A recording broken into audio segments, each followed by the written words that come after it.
Hi అండి. Hi hello. ఇంకొన్ని రోజులు పోతే ఆంధ్రాలో ఎలక్షన్స్ రాబోతున్నాయి. ఎవరు గెలుస్తారు అనుకుంటున్నారు? జగన్మోహన్ రెడ్డి గెలుస్తాడు అని అనుకుంటున్నా. ఎందుకు అంటే ఒక్క కారణం చెప్పండి గెలవడానికి. ఆయన ఎన్నో పథకాలు పెట్టిండు.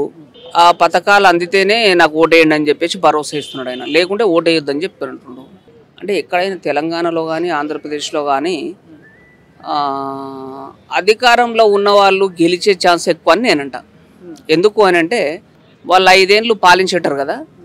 5 ఏళ్ళ పాలనలో వివిధ రకాల రూపంలో పన్నుల రూపంలో కానీ వివిధ రూపాల ఈ మన లిక్కర్ దాంట్లో కానీ ప్రతి దాంట్లో డబ్బులు వస్తుంటాయి కాబట్టి ఆంధ్రప్రదేశ్లో కానీ తెలంగాణలో కానీ పంచి ప్రతి ఒక్క ఓటర్కు డబ్బుల రూపంలో పంచి ఓట్లు తీసుకుంటారని నేను అనుకుంటాను. అంటే డబ్బులు పంచి గెలుస్తారంటున్నారు జగన్మోహన్ రెడ్డి ఒక్కడే కాదు. నేను అంటాము ఇప్పుడు 5 సంవత్సరాల్లో ప్రభుత్వంలో ఉన్నారు కాబట్టి చెప్తాను. అధికారంలో ఉన్నారు కాబట్టి 5 ఏళ్ళు సంపాదించారు కాబట్టి డబ్బు ఎక్కువ ఉంటుంది, పంచుతారు, గెలుస్తారని నేను అంటున్నా. ఆ పొజిషన్లో చంద్రబాబు నాయుడు ఉన్నా కానీ అదే పని చేస్తాడు. ఆ పొజిషన్లో పవన్ కళ్యాణ్ ఉన్నా అదే పని చేస్తాడు. ఆ పొజిషన్లో ఇంకో బీజేపీ క్యాండిడేట్ ఉన్నా అదే పని చేస్తాడు. ఈ 5 ఏళ్ళు బాగా సంపాదించారు కాబట్టి ఆ డబ్బులు పంచుతారు, ₹1 పెడతారు, ₹10 సంపాదించుకుంటారు. రాజకీయ వ్యవస్థ ఇది. అంటే ఈ 5 సంవత్సరాలు కాకుండా ఇంకో 10 సంవత్సరాల తర్వాత ఎందుకు ఓడిపోతారు? అదే స్ట్రాటజీ ఉపయోగిస్తారు కదా. ఎందుకు ఓడిపోతారు? స్ట్రాటజీ ఉపయోగిస్తారంటే ప్రజల లోపల అవగాహన, అంటే అది ఆలోచన అటనే నిలబడదు కదా.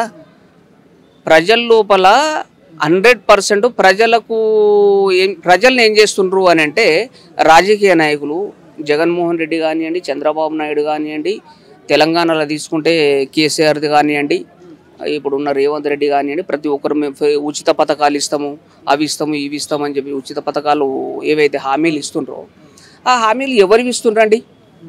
వాళ్ళ సొంత ఆస్తులు కాదు కదా. వాళ్ళ సొంత ఆస్తులు అట్లనే ఉంటున్నాయి. సొంత ఆస్తులు ఇంకా డబల్ రెట్టింపు అవుతున్నాయి. కానీ ఉన్నది ప్రజలతో పన్నుల రూపంలో, వాళ్ళ చెమట రూపంలో, రక్తమాంసాల రూపంలో తీసుకుంటున్న రూపాయలు, ప్రతి రూపాయి కూడా ఉన్నోళ్ళకు పెడుతుండ్రు, వాళ్ళ రూపాయలు హెచ్చిస్తుండ్రు. కానీ దళితుడు మాత్రము లేనోడు మాత్రము లేకుండానే పోతున్నాడు వాడు. అంటే ఒక్క మాటలో అంటే ఇప్పుడున్న న్యూస్ ఏంటంటే మొన్న కవిత గారు అరెస్ట్ అయ్యారు కదా. ఢిల్లీ లిక్కర్ స్కామ్ కన్నా ఏపీ లిక్కర్ స్కామ్ చాలా పెద్దది అని ఒక న్యూస్ వస్తుంది. ఏపీ లిక్కర్ స్కాము అని అంటే ఆయన చెప్పింది ఏంది అని అంటే నేను సంపూర్ణ మద్య నిషేధం చేస్తా అని అన్నాడు. ఎవరు? జగన్మోహన్ రెడ్డి. అది చేస్తా అని చెప్పేసి ఆ బార్లు ఓపెన్ చేసిండు. అది రేట్లు ఎక్కువ పెట్టిండు. ఇంకా మిగతా మధ్యతరగతి వాళ్ళు కానీ కింది స్థాయి వాళ్ళు కానీ తాగాలంటే మాత్రం రేట్లు మిన్నంటిపోతున్నాయి. ఇక్కడ రేట్ల కన్నా మెయిన్ విషయం ఏంటంటే బ్యాంకింగ్ కానీ లేకపోతే కార్డు కానీ లేకపోతే యూపీఐ కానీ వీటి ద్వారా క్యాష్గా తీసుకోవట్లేదు. ఓన్లీ లిక్విడ్ క్యాష్ మాత్రమే తీసుకుంటున్నారు. ఎందుకు అని అంటే ఆ రెట్టింపు రేట్లు పెట్టడం వల్ల ఆ క్యాష్ అంతా వీళ్ళు వెనక్కి వేసుకోవచ్చు అనే ఒక ఆరోపణ వస్తుంది. ఏమంటారు? అది 100% వాస్తవం అనే చెప్తా నేను. ఎందుకు అంటే ఆన్లైన్లో పడ్డ ప్రతి రూపాయి కూడా లెక్క చెప్పాల్సి ఉంటుంది గవర్నమెంట్కి. అది సెంట్రల్తో సహా మొత్తం లెక్క చెప్పాల్సి ఉంటుంది సెంట్రల్కి. కాబట్టి అది వాస్తవమనే నేనంట. ఇన్ని తప్పులు చేస్తున్నారు కదా, అంటే ఎవరైనా తప్పులు చేయని, కానీ ఆప్షన్ లేనప్పుడు ఇంకొక ప్రతిపక్షాన్ని కూడా ఎంచుకోవచ్చు కదా. ఎందుకు వై జగన్మోహన్ రెడ్డి అదొక్కటే ఆప్షన్ ఎందుకు కనిపిస్తుంది అందరికి? ప్రతిపక్షం ఒక్కటే లేదు కదా. ఇప్పుడు కూటమి ఏర్పడ్డది కదా. ప్రతిపక్షం వచ్చే అవకాశమే లేదంటారు. లేదు అని చెప్పను కానీ అట్లా కూడా మేబీ అయి ఉండొచ్చు. ఇప్పుడు కూటమి ఏర్పడ్డది అని అంటే వాళ్ళ మీద వాళ్ళకి నమ్మకం లేకనే కదా. ఎందుకు నమ్మకమే ఎందుకు లేకుండా ఉండడం అనుకోవడము. ఇప్పుడు ఏంటంటే ఓటు చీలకూడదు అనే ఒక ఆ అడ్వాంటేజ్ తీసుకొని కలిసి ఉండొచ్చు కదా. ఓటు చీలకూడదు కదా, ఓట్లు చీలుతాయి కదా. ఇప్పుడు 3 నంబర్స్ ఉండరు అంటే ఓట్లు చీలుతాయి కదా, అందుకనే కలిసారు. అందుకే కాల్చిర్రు. మళ్ళీ వాళ్ళు ఓట్లు చీలుతాయి అనే కదా కాల్చిర్రు.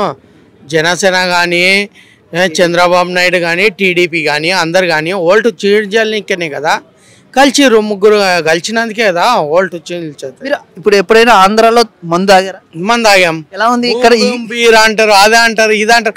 పనికిరాని బీర్లు, అంత పనికిరాని మందు. అది అక్కడికి తేడా, అక్కడికి తేడా అంటే ఇక్కడ 50% ఉంటే అక్కడ 100% తేడా ఉంది.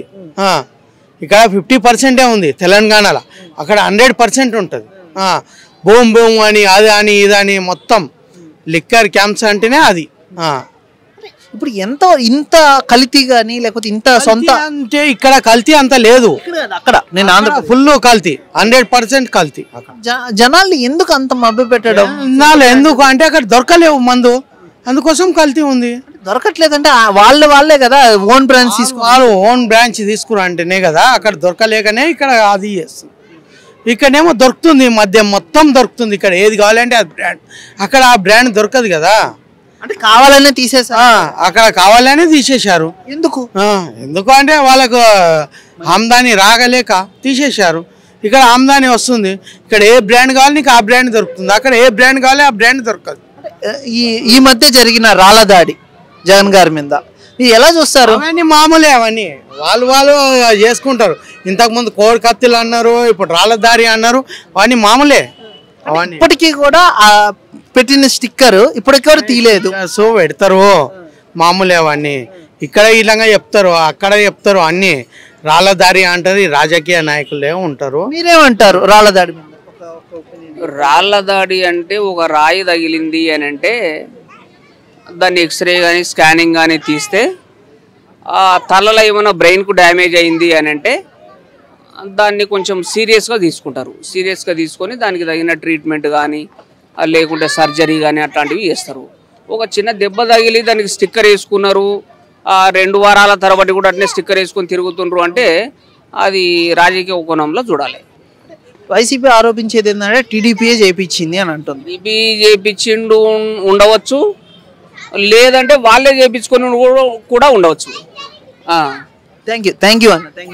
ఇంకొకటి ఏంటంటే నేను చెప్పదలిచిన విషయం ఏంటంటే రాజకీయంలో ఉండేవాళ్ళు చంద్రబాబు నాయుడు కావచ్చు, పవన్ కళ్యాణ్ కావచ్చు, జగన్మోహన్ రెడ్డి ఉండవచ్చు, వాళ్ళ సొంత ఆస్తులు ఎన్ని ఉన్నాయో ప్రకటించమని చెప్పండి. క్లుప్తంగా వాళ్ళ ఆస్తులను సెర్చ్ చేసి ఎవరు ఇన్కమ్ ట్యాక్స్ వాళ్ళను సెర్చ్ చేయమని, సిబిఐ ఇన్కమ్ ట్యాక్స్ వాళ్ళు ఉంటారు కదా, వాళ్ళను సెర్చ్ చేయమనండి. సెర్చ్ చేసి వాళ్ళ ఆస్తుల్ని కరెక్ట్ క్లుప్తంగా ప్రకటించండి, బహిర్గతంగా ప్రకటించండి ప్రజల లోపల. వాళ్ళు చెప్పేది కాదు, క్యాండిడేట్ చెప్పేది కాదు, గవర్నమెంట్ చెప్పాలి. చెప్పి ఈ ఆస్తుల్లో నీకు 0% ఉంది, నా ఆస్తి 0%, నేను ప్రజలకు సేవ చేయాలని తలుచుకున్నాను. నేను ఏపీ రాజకీయాల్లో పాల్గొనదలుచుకున్నా, రాజకీయాలు చేయదలుచుకున్నా అంటే ప్రజలకు సేవ చేయదలుచుకున్నా. కాబట్టి నా ఆస్తుల్ని దారాదత్తంగా ప్రజలకు ఇచ్చేస్తున్నా, లేదంటే గవర్నమెంట్కి ఇచ్చేస్తున్నా, లేదంటే ఏది లేకుండా వాళ్ళు ఉంటారు చూడు, స్థితిగతులు అనాథలు ఉంటారు చూడు, అనాథలకు ఇచ్చేస్తున్నా అని చెప్పి ప్రకటించమనండి. వాళ్ళ ఆస్తుల్ని దారాదత్తం చేయమనండి, గవర్నమెంట్ పరం చేయమనండి. చేసిన తర్వాత వచ్చి సేవ చేయమని చెప్పండి. ఎవరైనా ఇప్పుడున్న రాజకీయ నాయకులు ప్రతి ఒక్కరిని, బీజేపీని చెప్తున్నా, టీడీపీని చెప్తున్నా, వైఎస్ఆర్సీపీని చెప్తున్నా, తెలంగాణలో ఉండేటువంటి బీఆర్ఎస్ పార్టీని చెప్తున్నా, కాంగ్రెస్ పార్టీని చెప్తున్నా, మిగతా పార్టీలను కూడా చెప్తున్నా. వాళ్ళ ఆస్తుల్ని మొత్తము దారాదత్తం చేసి వాళ్ళు ప్రజాసేవ చేయడానికి రమ్మని చెప్పండి. చూద్దాం, అంటే మీరు చెప్పినట్టు జరుగుతుందో లేదో. ఒక నిమిషం, వాళ్ళను మేము అది ఫ్రీ ఇస్తాము, మేము ఇది ఫ్రీ ఇస్తాము, మేము 6 పథకాలు ఇస్తాము, మేము అమ్మ ఒడి ఇస్తాము, అక్క ఒడి ఇస్తాము, అత్త ఒడి ఇస్తాము, ఇవి కాదు కావాల్సింది. ప్రజలకు కావాల్సింది ఫ్రీ పథకాలు కాదు, వాళ్లకు బతకడానికి జీవనోపాధి కల్పించాలి, ఉండడానికి ఇల్లు కల్పించాలి, వాళ్ళకు ఉద్యోగాలు కల్పించాలి, మీరు కోరుకున్నట్టు రైతులకు నీళ్ళు అందించాలి, సాగునీరు అందించాలి, వాళ్లకు సరి అయిన రేటు పెట్టుబడి పెట్టాలి, వాళ్ళ ధాన్యం కొనుగోలు ధర గిట్టుబాటు ధర కల్పించాలి.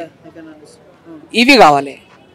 చూద్దాం, అంటే రాబోయే కాలంలో అయినా మీరు చెప్పినట్లు ఈ మార్పులు వస్తాయేమో చూడాలి. Thank you so much. Okay, thank you. Hi bro. Hi.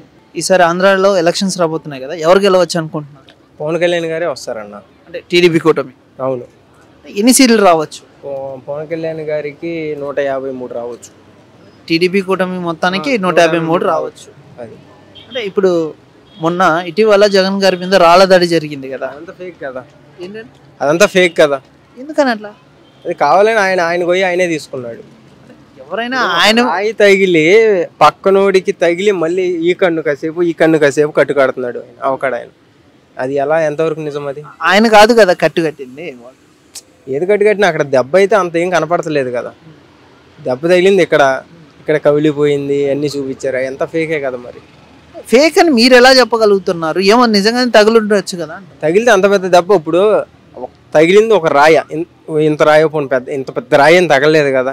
కెమెరాల్లో కూడా కొట్టింది ఎవరో కనపడలేదు, గెస్ట్ చేయలే. కానీ వాళ్ళనే ఎందుకు వెళ్ళి అరెస్ట్ చేశారు? ఇప్పుడు ఆయన వాళ్ళని విసిరినట్టుగా నీకు కెమెరాలో కనపడిందా? కనపడలా. సాక్షి దాదాపు 4 CCTV ఫుటేజ్లు సబ్మిట్ చేశారు పోలీసు వాళ్ళకి. దాంట్లో లేదు కదా, దాంట్లో కుర్రోళ్ళు కొట్టినట్టు ఉందా? లేదు.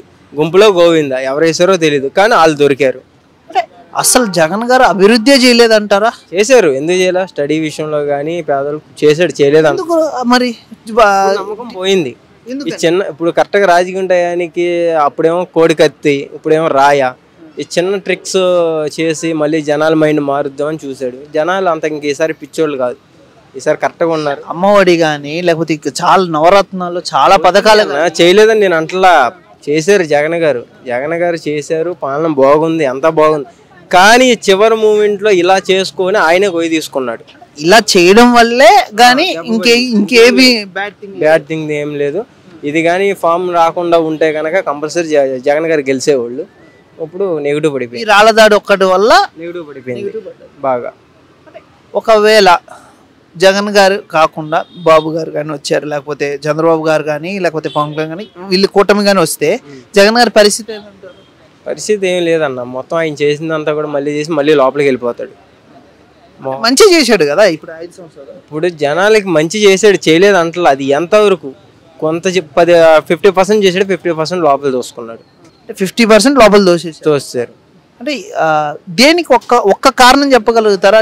టీడీపీ కూటమి అధికారంలోకి వస్తుంది అని ఒక్క కారణం ఏమైనా చెప్పగలుగుతారా? కారణం ఏంటంటే అన్న, ఇప్పుడు ఇంతకు ముందు రేట్లు ఎలా ఉన్నాయి, ఇప్పుడు రేట్లు ఎలా ఉన్నాయి.